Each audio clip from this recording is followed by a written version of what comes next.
Good evening. The time now is 11 p.m. Tonight's top story. Income eligibility for Sarawak Rental Assistance Scheme raised to 3,500 ringgit. And as Malaysia continues to experience wet weather, Sarawak is prepared for floods. And Japan bids farewell to former Prime Minister Shinzo Abi. Hello everyone, you're now with me, Douglas Elliott, and this is TVS Nightline.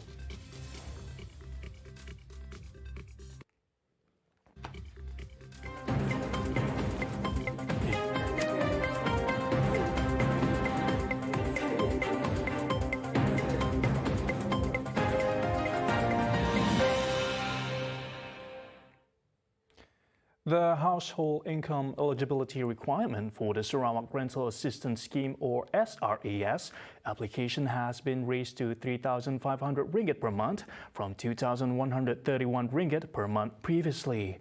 Sarawak Housing Development Corporation HDC Chief Executive Officer Muhammad Asman Ahmad said the increase in household income eligibility is expected to help ease the financial burden of the low-income group, especially the urban poor. Open to tenants working in Kuching, Cebu, Bintulu and Miri, SRAS as a rental assistance scheme of 200 ringgit per month for a maximum of 36 months or 3 years.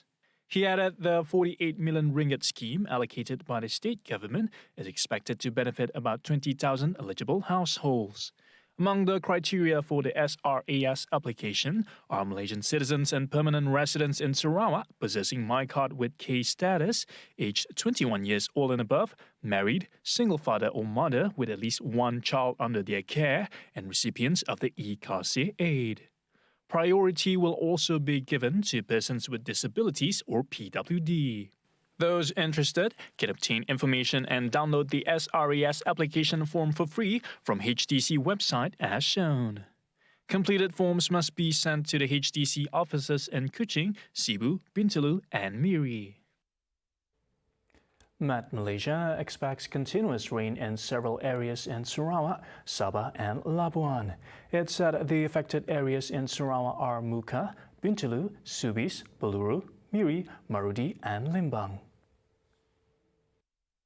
In Sabah, the affected areas are Papar, Putatan, Penampang, Kota Kinabalu, Tuaran and Kota Belut, interior areas of Sipitang, Kuala Penyu and Beaufort, Kudat and Labuan. First category strong winds and rough seas are also expected to occur in the waters of Sabah's west and east coast, as well as Labuan starting from Monday to Friday, with wind speeds of 40 to 50 km per hour and waves of up to 3.5 meters. METMALAYSIA also said that thunderstorms with heavy rain and strong winds were expected to occur in the northern states of Peninsular Malaysia, including Kelantan and Terengganu, from September 28 to 30th as a result of Typhoon Noru, which has made landfall in the northern Philippines and is expected to move west towards Vietnam. Following this, westerly winds are expected to increase in the country's regional areas based on METMALAYSIA Weather Research and Forecasting Model Analysis, European Centre for Medium-Range Weather Forecast, and Global Forecast System. The public is advised to always check the official website and social media, as well as download the MyChuaca application for the latest and verified information. Now, following the announcement, State Women, Childhood and Community Wellbeing Development Minister Datuk Sri Fatimah Abdullah said the Sarawak Social Welfare Department has already earmarked 627 temporary evacuation centres, or PPS, statewide, which can house over 162,000 displaced evacuees.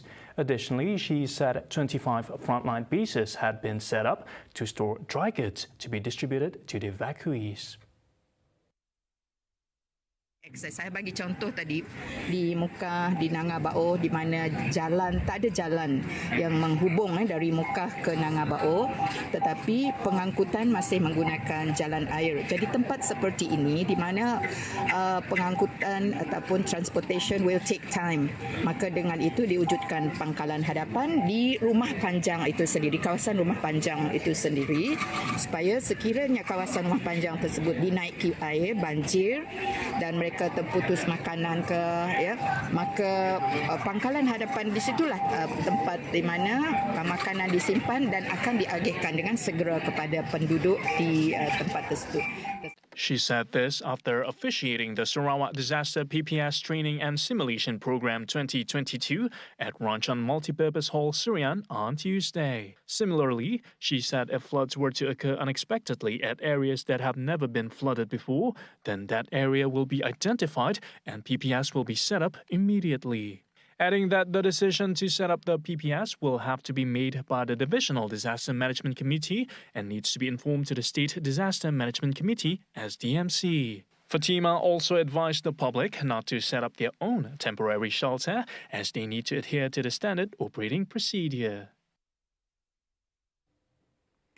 What should have been a memorial to many Japanese at the state funeral for the country's former Prime Minister Shinzo Abi turned sour when a protest broke out going against the orchestration of the funeral.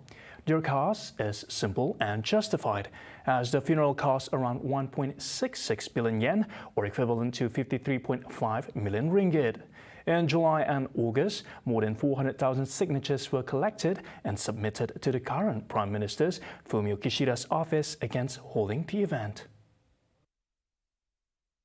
The funeral was held at the Nippon Budokan Hall, attended by over 13 foreign dignitaries, including U.S. Vice President Kamala Harris, Prime Ministers of Australia, India, South Korea, Cambodia, and more.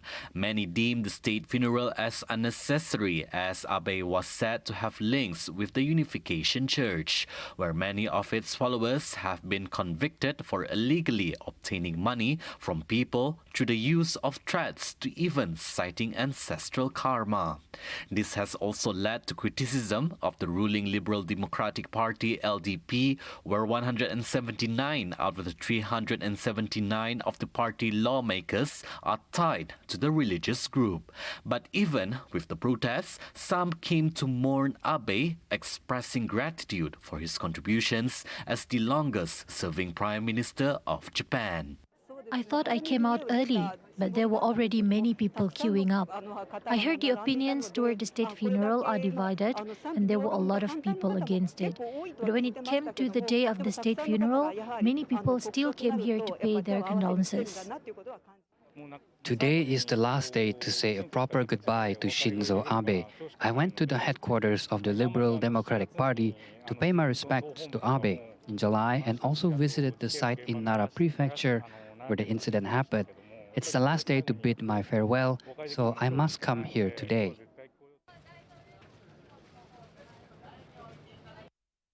The funeral of Shinzo Abi had gone smoothly, despite several protests occurring in various parts of Tokyo. Abe Aki carried the remains of her late husband from their residence to the venue of the state funeral. After arriving, Abe was given an artillery salute, which was fired 19 times. Approximately 4,300 invited guests, including foreign attendees, Japanese parliamentarians, and imperial family members, were invited to the ceremony. Succeeding Prime Minister Fumio Kishida then greeted foreign attendees, including U.S. Vice President Kamala Harris and India's Prime Minister Narendra Modi. Leaders of the Constitutional Democratic Party of Japan, however, did not attend the funeral, nor did executives of smaller opposition parties, including the Japanese Communist Party.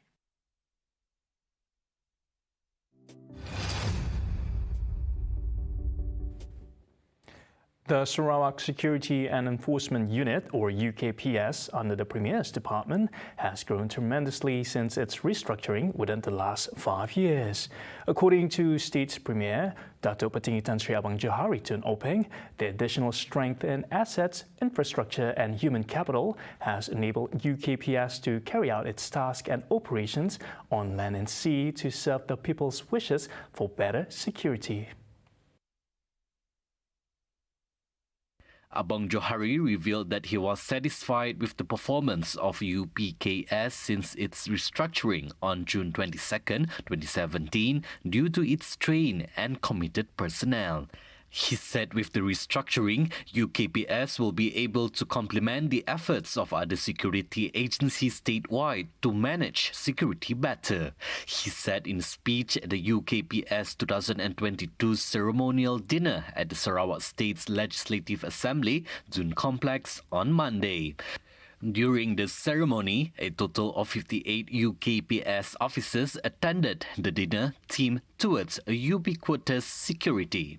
Also present at the event were the two Deputy Premiers, Dato' Amar Douglas Ugah Ambas and Dato' Sri Dr. Sim Kui Hian, Dun Speaker Tan Sri Dato' Ahmad Muhammad Asfia Awang Nasar, State Secretary Dato' Sri Muhammad Abu Bakar Marzuki, and UKPS Director Dato' Dr. Chai Kin Chung.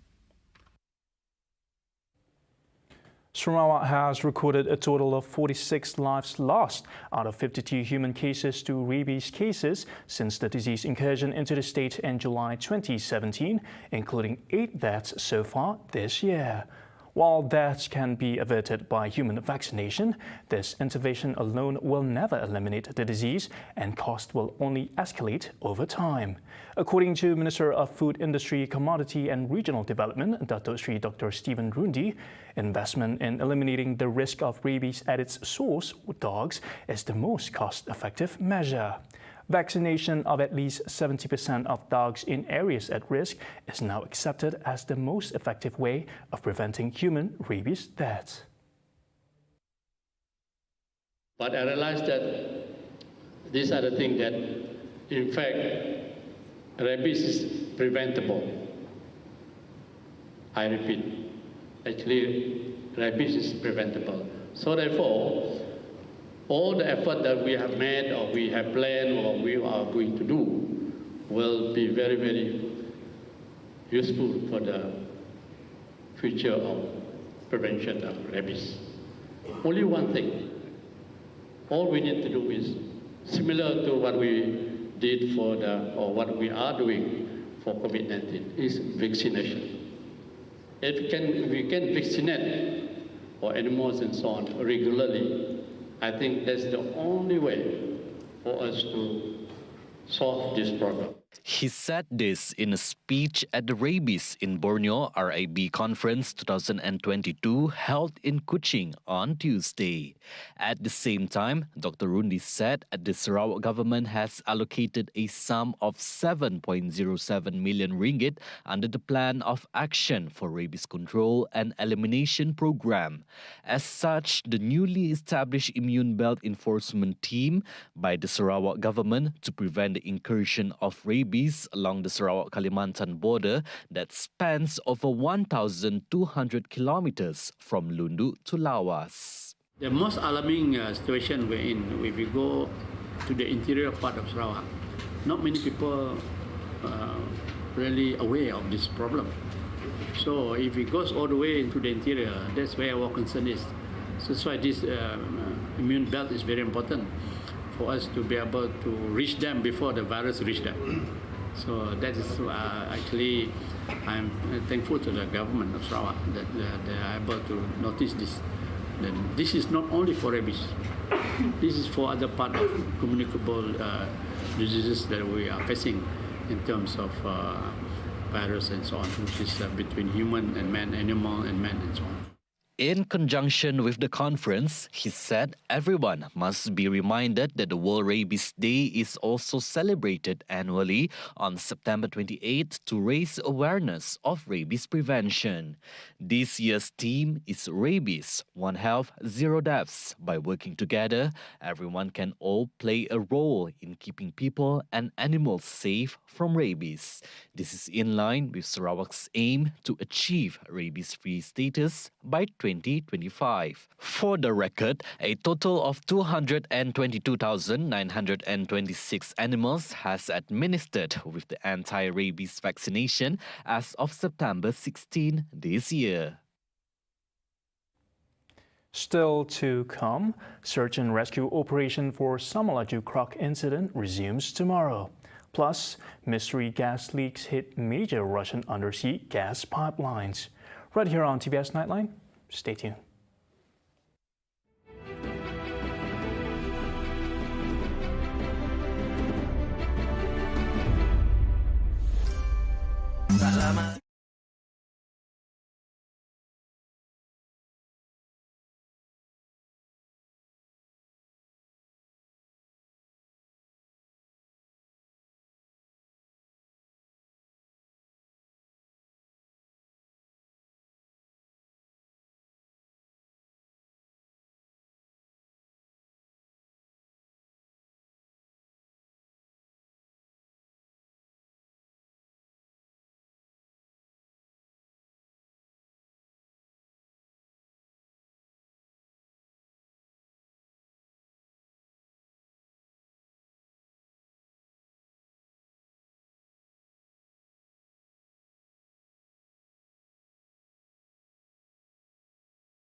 Welcome back.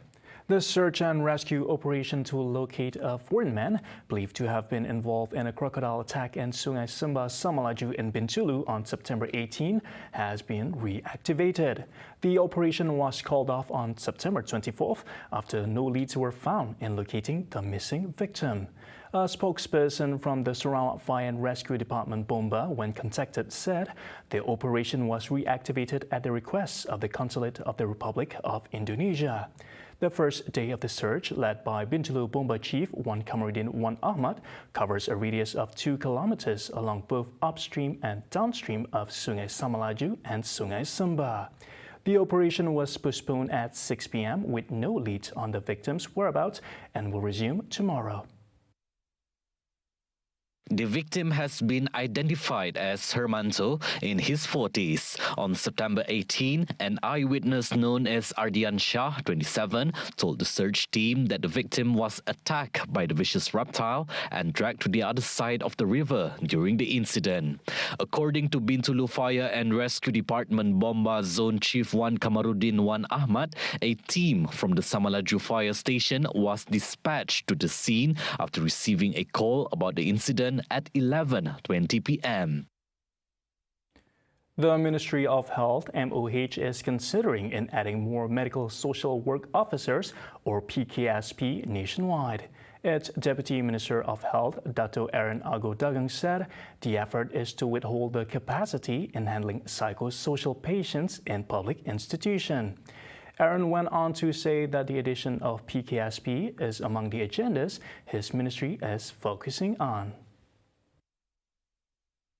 Kita akan berusaha dalam perancangan yang akan datang ini. Kita sekarang ini telah sedang membangunkan satu white paper, kertas putih bagi Kementerian Kesihatan, dan pegawai kerja sosial ini akan termasuk dalam perancangan itu nanti. Aaron further explained that this effort is crucial as the number of cases every year needs to involve a medical social work officer per basis. And another development, Aaron said the newly proposed virtual consultation between PKSP and patients is in the planning process. He said if such facilities existed, it will greatly benefit both PKSP in diagnosing patients and keeping track of their medical records, especially for patients residing in rural areas. Yang tidak dapat hadir lah untuk berjumpa dengan mereka. Jadi through virtual consultation tu kita dapat bertemu dengan pesakit-pesakit lah. He said this in a speech before officiating the 25th Malaysian Medical Social Work Officer Conference at a hotel in Kuching on Tuesday. During the event, participants lauded the move as it can provide a more productive and quality of work in assessing their patients, thus eliminating the public of their profession. Memandangkan saya ini baru, lantikan baru, dan saya jadikan ini sebagai pengalaman baru kepada saya lah, pendedahan baru juga lah kepada saya, di mana saya boleh terlibat diri dalam persidangan kali inilah. Dan lebih luaskan lagi pengetahuan orang awam apa itu sebenarnya profesi kerja sosial perubatan, apa tugasnya sebenarnya. The conference held is to maintain both patients' health and welfare by continuing to provide services using updated methods and technology.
You're watching TVS Nightline. Now on to foreign affairs. European countries on Tuesday scrambled to investigate unexplained leaks in 3 Russian gas pipelines in the Baltic Sea between Russia and Europe. Sweden's maritime authority issued a warning about 2 leaks in the Nord Stream 1 pipeline shortly after a leak on the nearby Nord Stream 2 pipeline was discovered that had prompted Denmark to restrict shipping within a 5 nautical mile radius. Now both pipelines have been flashpoints in an escalating energy war between Europe and Moscow. But authorities have not ruled out sabotage. Nord Stream, the operator of the network, said earlier on Tuesday that 3 offshore lines of the Nord Stream gas pipeline system sustained unprecedented damage in one day. Neither pipeline was pumping gas to Europe, as both are unoperational. However, both still contain gas under pressure. The incidents will hinder any effort to start or restart either pipeline for commercial operations. Russia slashed gas supplies to Europe via Nord Stream 1 before suspending flows altogether in August, blaming Western sanctions for causing technical difficulties. The new Nord Stream 2 pipeline had just been completed but had not entered commercial operations. The plan to supply gas via the pipeline was scrapped by Germany days before Russia sent troops into Ukraine in February. As forecast, Hurricane Ian, a fast-growing storm currently brewing in western Cuba, has started to leave its mark, hitting Cuba with strong winds and heavy rain. It has been designated as a Category 2 hurricane with maximum sustained winds of 155 kilometers per hour that has grown in intensity in the last few hours. Cubans residing by the beach are preparing for the worst, picking up essentials such as food, drugs, and belongings.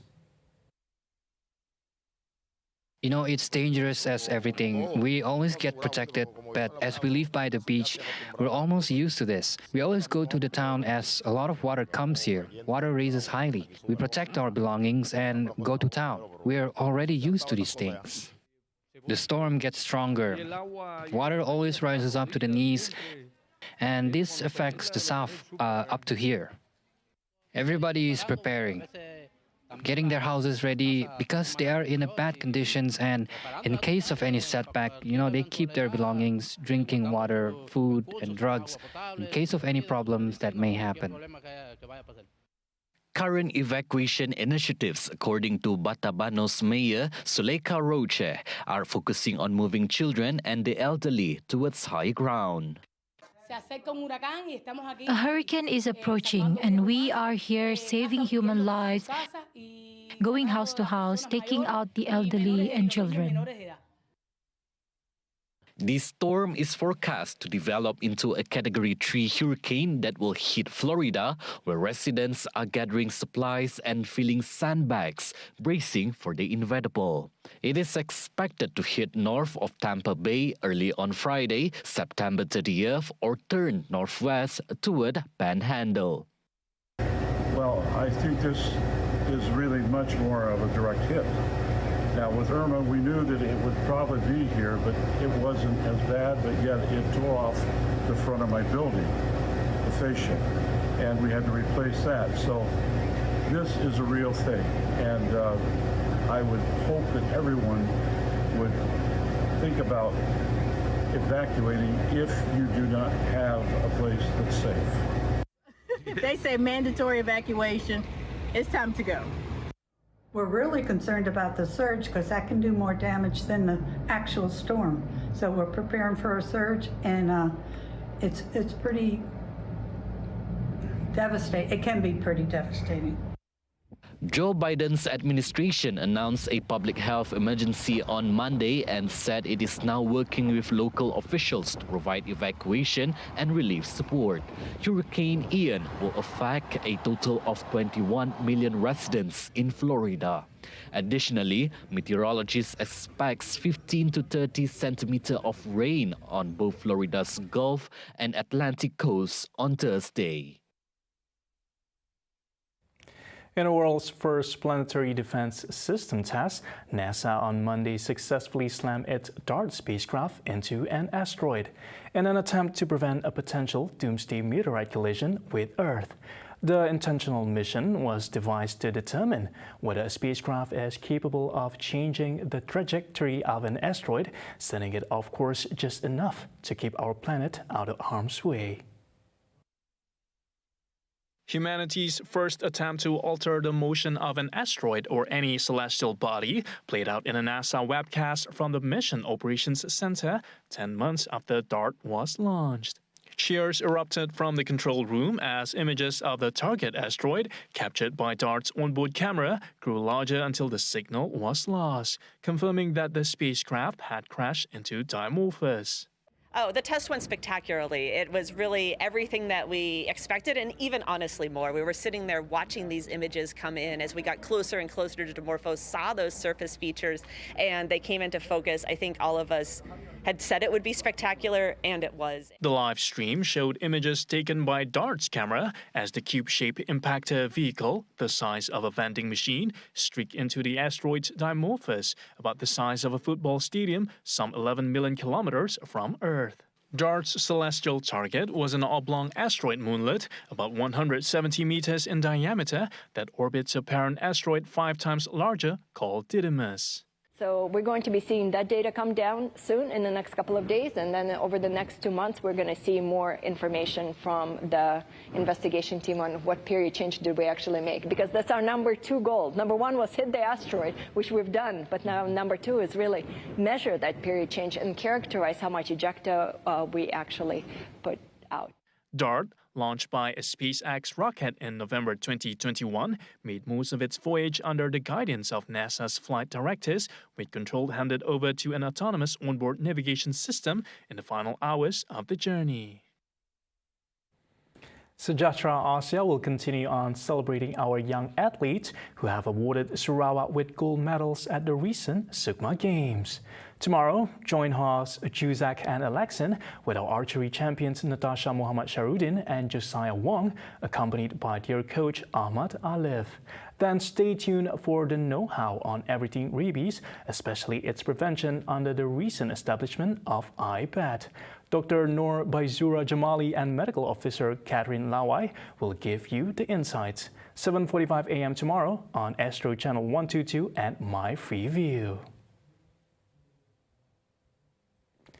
See the world closer with TVS as we bring you the latest news update, both locally and internationally, just a click away by heading on to our official website at tvstv.my or follow us on our social media.